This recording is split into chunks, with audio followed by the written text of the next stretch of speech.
नमस्कार दोस्तों, मैं सुशील आप सभी का कंपटीशन फाइटर के इंग्लिश लर्निंग प्रोग्राम में स्वागत करता हूं। हिंदी के कठिन से कठिन अनुवादों को अंग्रेजी में करने के कुल 4 वीडियोज अपलोड हो चुके हैं, जिसमें वीडियो तीसरा जो था, जो कैन का प्रयोग था, उसमें 2 पार्ट थे, 3A 3B, तो कुल मिला के 4 हुए हैं। आज हम कुड का प्रयोग पढ़ेंगे। कुड का इस्तेमाल कैसे करते हैं, कहाँ करते हैं, किन स्थितियों में, किस तरह से हम उसको स्पोकन में इस्तेमाल कर सकते हैं, और आने वाले हम कोई भी सेंटेंस को जो कुड के आधार पर होगा, कुड से बना होगा, कैसे हम उसको आसानी से हिंदी में कन्वर्ट कर सकते हैं। तो चलिए देखते हैं। आज कुड जो है ये कैन का पास्ट फॉर्म है। अभी हम इसके पहले कैन पढ़े थे, तो कैन जो था प्रेजेंट फॉर्म में इस्तेमाल हो रहा था। सकता है, सकती है, सकते हैं, राम घर जा सकता है, मोहन यह काम कर सकता है, सीता नाच सकती है। ये कैन जो होता है प्रेजेंट फॉर्म में होता है, जो काम को करने की सामर्थ्य को बताता है। और उसी कैन का जो पास्ट फॉर्म होता है वह होता है कुड। पास्ट फॉर्म यानी कि काम को कर सकने की सामर्थ्य थी, लेकिन वह काम किया नहीं। मैं दौड़ सकता था, लेकिन मैंने दौड़ा नहीं। मैं दौड़ सकता था, तो वहाँ मैं कुड का प्रयोग करूँगा। मोहन एक गीत गा सकता था, तुम मुझे परेशान कर सकते थे। तो इस तरह से सकता था, सकती थे, कुड के बेस पर होता है। इसके हम सिंपल स्ट्रक्चर को देखेंगे, तो सिंपल स्ट्रक्चर में सीधा सा बात होता है सब्जेक्ट वर्ब ऑब्जेक्ट। SVO का फॉर्म ऑफ याद रखिए। सब्जेक्ट जो काम को करने वाला होता है, कौन लगाकर जब प्रश्न करते हैं तो जो उत्तर मिलता है वही काम को करने वाला होता है, वही सब्जेक्ट होता है।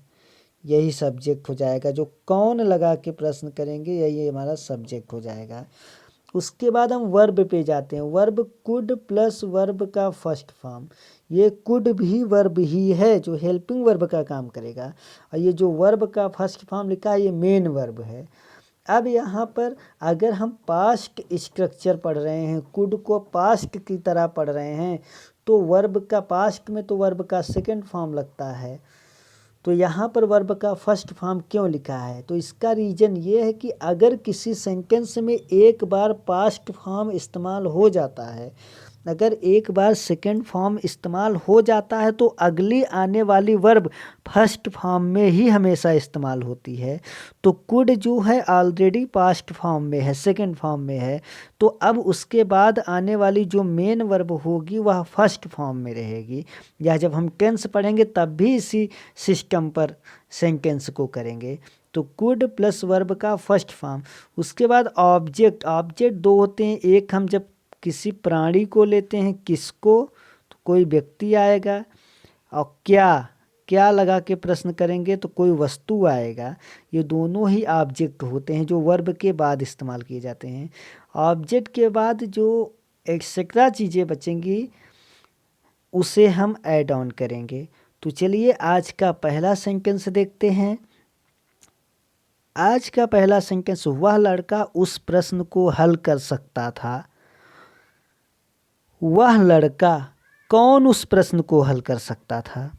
वह लड़का, ये सब्जेक्ट है। मैंने कहा कि कौन लगाकर जब भी आप प्रश्न करेंगे तो जो आपको आंसर मिलेगा वही सब्जेक्ट होगा। तो वह लड़का उस प्रश्न को हल कर सकता था, तो ये आपका सब्जेक्ट हो गया। उसके बाद वर्ब खोजिए। हल कर सकता था, उठना बैठना, खाना पीना, लिखना, दौड़ना, खेलना कूदना, हल करना, परेशान करना, ये सब वर्ब होती हैं। ये वर्ब हो गया। किसको हल कर सकता था या क्या हल कर सकता था, ये ऑब्जेक्ट होता है।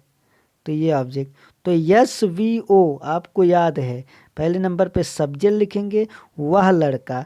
अब यहाँ पर आपको मैं एक चीज़ बता दूँ, लड़का जो है ग्रामेटिकल थोड़ा समझते चलिए, क्योंकि आगे ग्रामर भी मैं पढ़ाऊँगा। लड़का नाउन है, लड़का नाउन है, संज्ञा है, और ये वह जो शब्द लिखा हुआ है ये इस लड़के की ओर इशारा कर रहा है। वह लड़का। तो ये जो वह लगा हुआ है ये नाउन के लिए लगा हुआ है, नाउन को इंडिकेट कर रहा है। तो जो नाउन को इंडिकेट करते हैं, नाउन के बारे में बताते हैं, उनको हम कहते हैं एडजेक्टिव। तो यहाँ पर वह जो ये लगा हुआ है ये एडजेक्टिव है और ये संकेत दे रहा है किसी की ओर, लड़के की ओर, वह। तो ये डिमॉन्स्ट्रेटिव एडजेक्टिव है। तो अब चलिए इसको हम यहाँ पर करते हैं वह लड़का। तो वह लड़का की अंग्रेजी होगी दैट बॉय, दैट बॉय, वह लड़का हल कर सकता था, सकती थी कुड का स्ट्रक्चर है तो कुड लगाएंगे, कुड। हल करना सॉल्व, SOLVE, सॉल्व। अब देखिए उसके बाद बचा क्या, ऑब्जेक्ट, उस प्रश्न को, दैट क्वेश्चन। इसमें भी प्रश्न जो है नाउन है और ये जो उस है ये प्रश्न की ओर इशारा कर रहा है, ये इंडिकेट कर रहा है, तो ये एडजेक्टिव हो गया। तो यहाँ पर लिखेंगे दैट क्वेश्चन, दैट क्वेश्चन, वह लड़का उस प्रश्न को हल कर सकता था। तो सबसे पहले हम सब्जेक्ट लिखेंगे वह लड़का, दैट बॉय। वर्ब लिखेंगे हल कर सकता था तो कुड लगाएंगे, सॉल्व मीन्स हल करना होता है। क्या हल कर सकता था, उस प्रश्न को, दैट क्वेश्चन, उस प्रश्न को हल कर सकता था। अगला सेंटेंस से राम तुम्हें पढ़ा सकता था। कौन पढ़ा सकता था, राम। तो यहाँ कौन लगाकर जब भी आप प्रश्न करेंगे आपको उत्तर मिलेगा राम, ये सब्जेक्ट हो गया। पढ़ा सकता था ये पूरा का पूरा वर्ब हो गया, ये आपका वर्ब हो गया। अब उसके बाद सब्जेक्ट आ गया, वर्ब आ गया, ऑब्जेक्ट पता करेंगे किसको पढ़ा सकता था, तो उत्तर आएगा तुम्हें पढ़ा सकता था। तो ये जो तुम्हें है ये ऑब्जेक्ट है। तो SVO, यस यानी सब्जेक्ट, कौन पढ़ा सकता था, राम, तो राम लिख दीजिए, राम पढ़ा सकता था। वर्ब है पढ़ा सकता था, कुड का स्ट्रक्चर है तुरंत कुड लगाइए, कुड। अब पढ़ाना, मेन वर्ब पढ़ाना। एक बार अगर कुड लग गया है तो फिर हम पढ़ाना के लिए फर्स्ट फॉर्म लिखेंगे टीच, सेकंड फॉर्म होता है टाट, लेकिन कुड सेकंड फॉर्म लग चुका है तो हम फर्स्ट फॉर्म लगाएंगे मेन वर्ब का, टीच।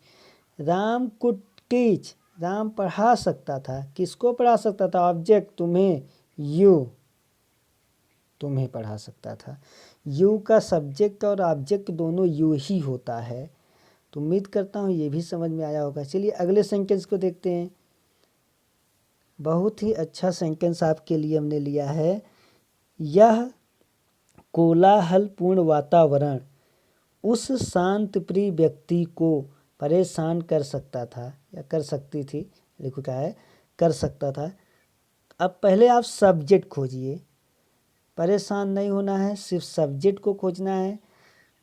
कौन परेशान कर सकती थी या कौन परेशान कर सकता था, यह कोलाहलपूर्ण वातावरण, ये है सब्जेक्ट। जो भी परेशान करेगा, परेशान करने का काम जो भी करेगा वह सब्जेक्ट होगा। तो ये सब्जेक्ट हो गया। सबसे पहले आप सब्जेक्ट लिख लीजिए, यह कोलाहलपूर्ण वातावरण, दिस मीन्स यह इंडिकेट कर रहा है तो हम लिखेंगे THIS, दिस। कोलाहलपूर्ण, ओसिफेरस, VOCIFEROUS,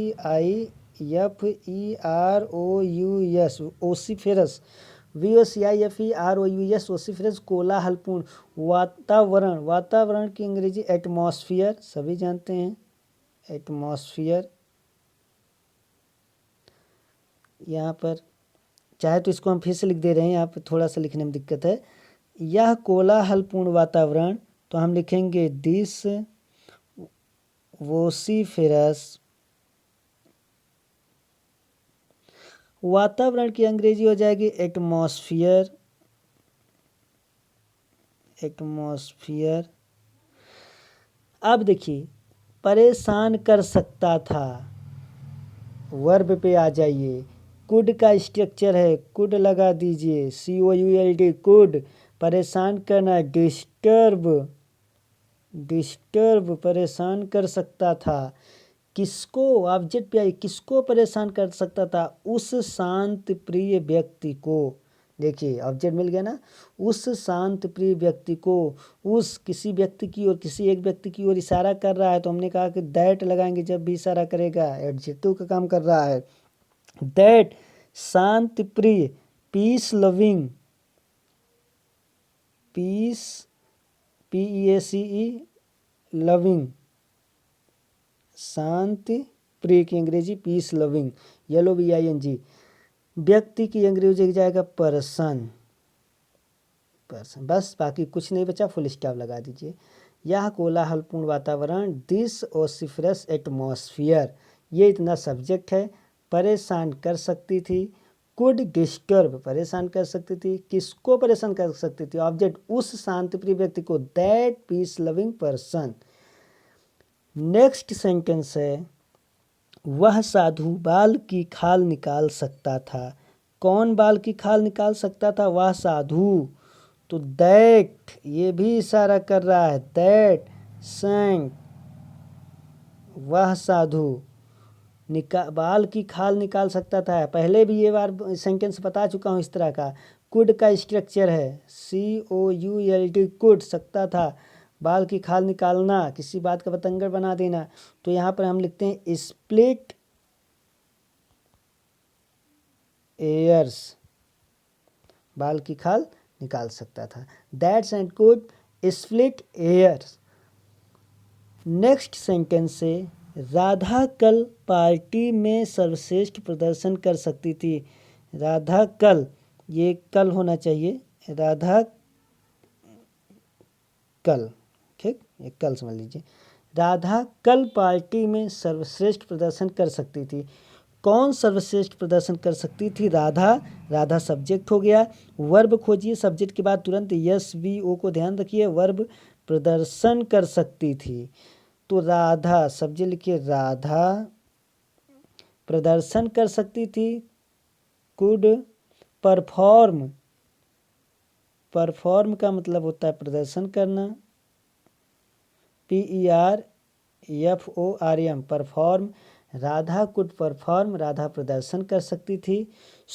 कैसा प्रदर्शन? सर्वश्रेष्ठ, सुपीरियर। परफॉर्म भाई प्रदर्शन, तो कैसा प्रदर्शन? जस्ट किसी के बाद आना चाहिए इसको, क्योंकि इसका प्रभाव पूरी तरह से सर्वश्रेष्ठ पर पड़ रहा है। तो हम लोग लिखेंगे सुपीरियर, सुपीरियर, सर्वश्रेष्ठ प्रदर्शन कर सकती थी कल पार्टी में।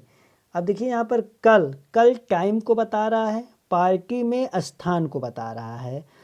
तो पहले हम क्या करते हैं, पहले स्थान को लिखते हैं, उसके बाद टाइम को लिखते हैं। तो पहले स्थान को फिर टाइम को। तो स्थान है पार्टी में, in the party, in the party, ये सब एडवर्ब हैं, हम बताएंगे कहाँ कौन इस्तेमाल होता है। अब कल, ये पास्ट फॉर्म है, कर सकती थी, बीता हुआ कल की बात हो रहा है, तो यहाँ पर हम लिखेंगे यस्टरडे, यस्टरडे, ठीक।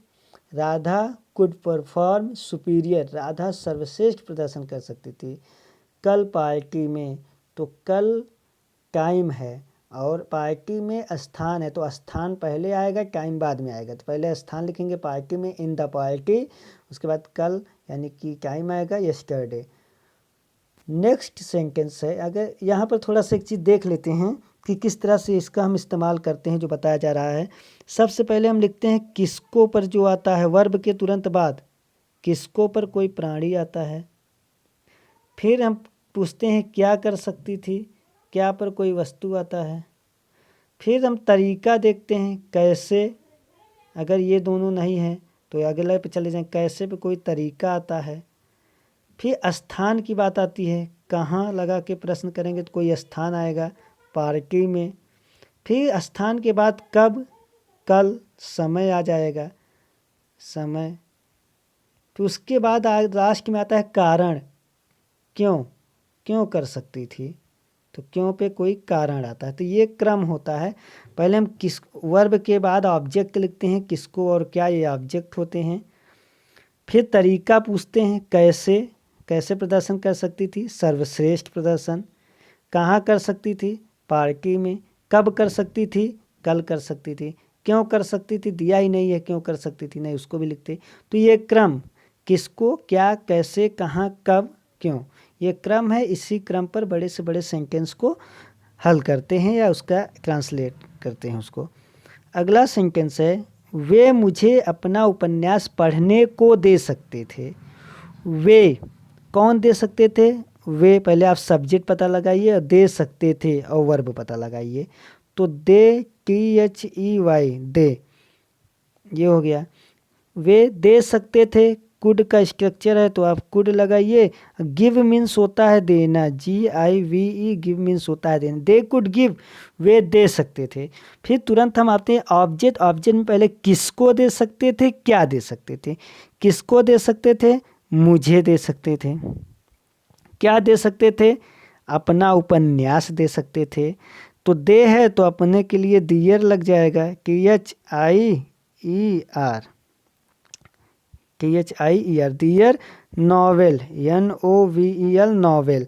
दे कुड गिव मी, वे मुझे दे सकते थे दियर नॉवेल, अपना उपन्यास।